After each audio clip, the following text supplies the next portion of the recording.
Kimdir 19 yoshida uy olyapti. Kimdir chet elda dam olishda. Yana birov o'zini yangi Gelandewagenini obzor qilyapti. Siz esa bunga qarab turib, qancha mehnat qilmang o'zingizni yetarlicha harakat qilmayotgandek, erinchoqdek his qilyapsizmi? Agar shunday bo'lsa, tayyor turing. Bugun aynan siz va men haqimda gaplashamiz. Bu hissiyotning eng yoqimsiz tomoni u xuddi obyektivdek ko'rinishida. Go'yo haqiqatdan ham muvaffaqiyatning qandaydir me'yori bor-u, faqat siz unga erisha olmayotgandek. Shuning uchun men hozir o'zimni juda ham katta poygada qatnashayotganday sezaman. Juda ham katta poygada ishtirok etayotgandayman. Mana shunchaki ko'chada yurgan paytimda birdan to'xtab qolaman-da, kimdir soqqa qilyapti hozir. Ammo emotsiyani bir chetga surib, real ma'lumotlarga qarasak, vaziyat o'zgara boshlaydi.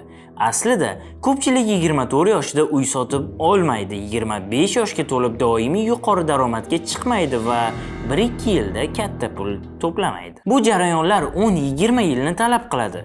Bu motivatsion video emas, bu statistika. Bugungi sonda siz nega dunyo bo'ylab yoshlar o'zini baxtsiz his qila boshlagani, qanday qilib Instagramdagi reelslar sizni depressiyaga tiqib qo'yishi mumkinligi va nega Avstraliya bolalarga TikTokga kirishni taqiqlagani haqida bilib olasiz. Bu Tangavuz, biz o'tmish va bugungi kundagi murakkab iqtisodiy tizimlar haqida oddiy tilda gapiramiz. Boshladik. Yaqinda e'lon qilingan baxtlilik indeksi hisobotiga ko'ra, O'zbekiston hayot sifati bo'yicha 10 balldan 6.2 ball bilan dunyoda 53-o'rinni egalladi. Bu odamlar o'z hayotlarini o'rtacha ijobiy baholashadi degani. Ya'ni mamlakatda ko'pchilik o'rtacha yashayapti. Lekin shunda ham men ortda qolyapman degan his jamiyatda borgan sari kuchayib bormoqda. Yuqoridagi hisobotda qayd etilishicha, AQSh, Kanada, G'arbiy Yevropa davlatlari kabi rivojlangan mamlakatlarda so'nggi 10-15 yil ichida yoshlar o'rtasida baxt darajasi sezilarli darajada pasaygan. Eng qizig'i, aynan turmush darajasi yuqori va texnologiyalardan foydalanish imkoniyati maksimal katta bo'lgan davlatlarda yoshlarning subyektiv baxtlilik hissi pasaymoqda. Agar baxtlilik faqat iqtisodiyot bilan bog'liq bo'lganda, ko'p narsani tushuntirish osonroq bo'lardi, ammo ma'lumotlar muammo faqat iqtisodiyotda emasligini ko'rsatmoqda. Gap shunchaki daromadlar darajasida emas, insonning o'z hayotini qanday baholashida. Ilgari odam o'zini cheklangan doiradagi do'stlari, qo'shnilari, hamkasblari bilan solishtirgan. Bu nisbatan bir xil muhit. Unda ma'lum farq bo'lsa-da, keskin emas. Bugunga kelib bu mexanizm ishdan chiqqan. Endi siz o'zingizni atrofdagi o'nlab odamlar bilan emas, balki algoritmlar tomonidan saralangan lentadagi minglab odamlar bilan taqqoslaysiz. Bu algoritmlar esa oddiy, o'rtacha hayotni ko'rsatmaydi. Ular sizda emotsiya yaratadigan kontentni ko'rsatadi. Unda odamlar qayergadir aylanishga borishgan, ularning mashinasi, chiroyli remont qilingan uyi va boshqa muvaffaqiyat belgilari bor. Hisobotda Instagram va TikTok kabi algoritmik lenta va influencerlar kontentiga ega platformalar ko'pincha hayotdan qoniqishni pasaytirayotgani kuzatilgani qayd etilgan. Aniqlanishicha, muammo shunchaki ijtimoiy tarmoqlardan foydalanayotganimizda emas, balki qanday kontent ko'rayotganimiz va u bizning yaxshi yashayapman deyish uchun nimalarim bo'lish kerak degan tasavvurimizga qanday ta'sir qilishida. Inson bunday muhitda qancha ko'p vaqt o'tkazsa, ta'sir ham shunchalik kuchli bo'ladi. PISA xalqaro tadqiqotiga ko'ra, kuniga 7 soatdan ortiq ijtimoiy tarmoqlardan foydalanadigan o'smirlarning baxtlilik darajasi 1 soatdan kam vaqt sarflaydiganlarga qaraganda ancha past bo'ladi. Ya'ni, lentani qancha kam kuzatsangiz, o'zingizni shuncha baxtliroq his qilasiz. Aks holda o'zingizga va atrofdagilarga nisbatan talab keragidan ortiq oshib ketishi mumkin. Aynan shu sababdan Avstraliya 16 yoshgacha bo'lgan bolalarni ijtimoiy tarmoqlardan foydalanishini taqiqladi. Gap shundaki, tadqiqotlarga ko'ra, reelslarni doimiy kuzatib borish bizni hayotdan qoniqishimiz tizimimizni o'zgartirib yuborishi mumkin ekan. Shu bilan birga, muammo internetda yoki reelslarda emasligini tushunish muhim. Hisobotda faoliyat turlari aniq ajratib ko'rsatilgan.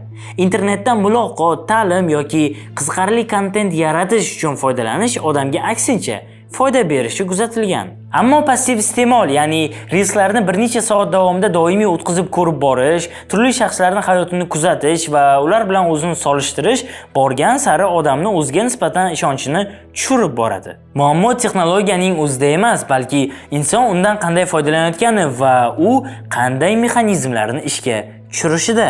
Ana shu yerda asosiy effekt, ijtimoiy qiyoslash yuzaga keladi. Siz doimiy ravishda birovlarning yutuqlarini ko'rib, ularni borgan sari ong ostida me'yor sifatida qabul qila boshlaysiz. Miya bular kamdan kam bo'ladigan holatlar, videodagi odamni aynan muvaffaqiyatdagi ko'rinishi, uning omadi umumiy massaning eng yuqori cho'qqisi yoki shunchaki istisnosi ekanligiga e'tibor qaratmaydi. U takrorlanuvchi manzarani real voqelik sifatida qabul qiladi.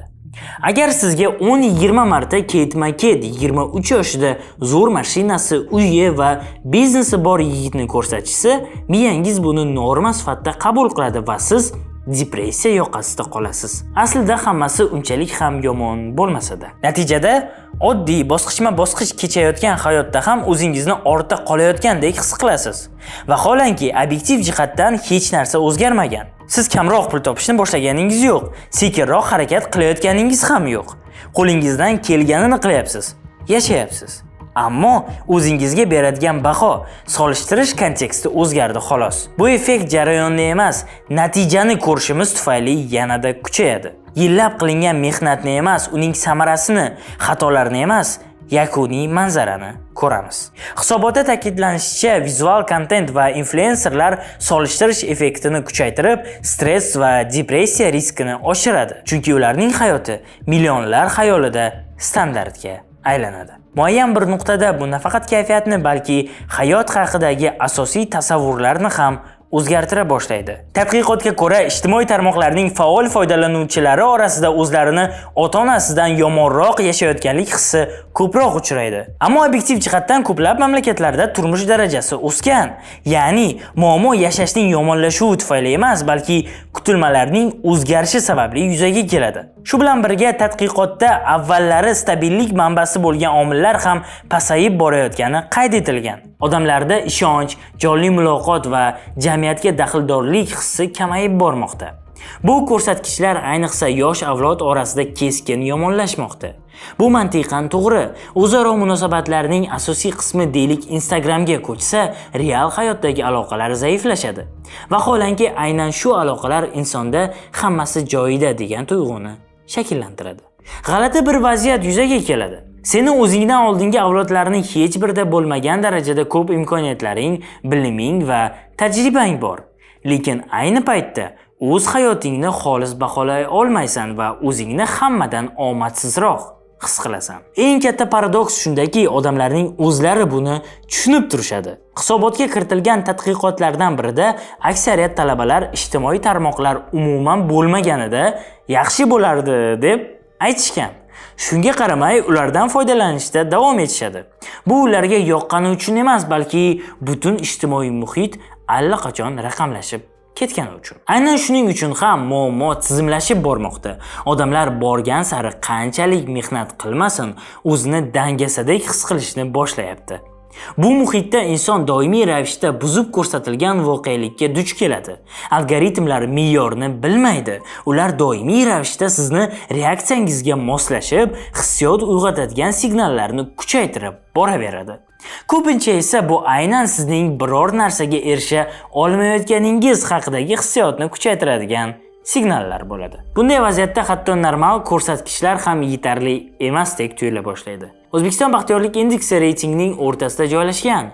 U turmush darajasi halokatli ahvoldagi mamlakat deb bilinmaydi. Ammo har kuni uspeshniy odamlarning kontentini kuzatib boradigan odam o'rtacha darajani norma sifatida qabul qilmaydi. U buni omadsizlik deb biladi. Shu o'rinda yana bir muhim o'zgarish yuz beradi. Vaqtni tushunishda. Ijtimoiy tarmoqlar kutilmalarni tezlashtiradi. Agar ilgari martaba, pul va yaxshi hayotga erishish uchun yillar kerak bo'lishi tabiiy hol deb bilingan bo'lsa, endi hamma narsa bir zumda bo'lishi kerakdek tuyuladi. Chunki siz doim yosh yigit-qizlarni ajoyib hayotini kuzatasiz. Natijada ma'lum bir deadlinelar paydo bo'ladi. 25 yoshgacha uy olishing kerak. 30 yoshgacha ham olmagan bo'lsang, sharmanda. Nima qilyapsan o'zi? Agar siz bu mezonlarga mos kelmasangiz, o'zingizni hayotdan orqada qolib ketgandek his qilasiz. Lekin hamma uchun universal bo'lgan yagona vaqt shkalasi mavjud emas-ku. Xullas, o'zingizni orqada qolayotgandek his qilishingiz bu obyektiv tashxis emas. Tinchlansangiz bo'ladi. Odamlarning katta qismi 35-40 yoshida o'z uyini oladi.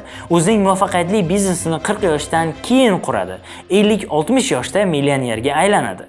Siz o'zingizni taqqoslash kerak bo'lmagan odamlar bilan taqqoslayapsiz. Siz u odamlarni, ular bosib o'tgan yo'lni va ular haqiqiy hayot tarzini ko'rsatyaptimi, yo'qmi, aniq bilmaysiz. O'z kundalik hayotingizni algoritmlar tomonidan saralab olingan va bo'rttirib ko'rsatilgan begonalarning yutuqlari bilan solishtirishingiz ruhiy jihatdan sizni ezadi. Bu jangda g'alaba qozonish imkonsiz, chunki qancha yaxshi yashashni boshlamang, yanada yaxshi yashayotganlarni ko'raverasiz. Siz bu haqida nima deb o'ylaysiz? Fikringizni izohda yozib qoldiring. Video yoqqan bo'lsa, unga like bosish, kanalga obuna bo'lish esingizdan chiqmasin. Xayr.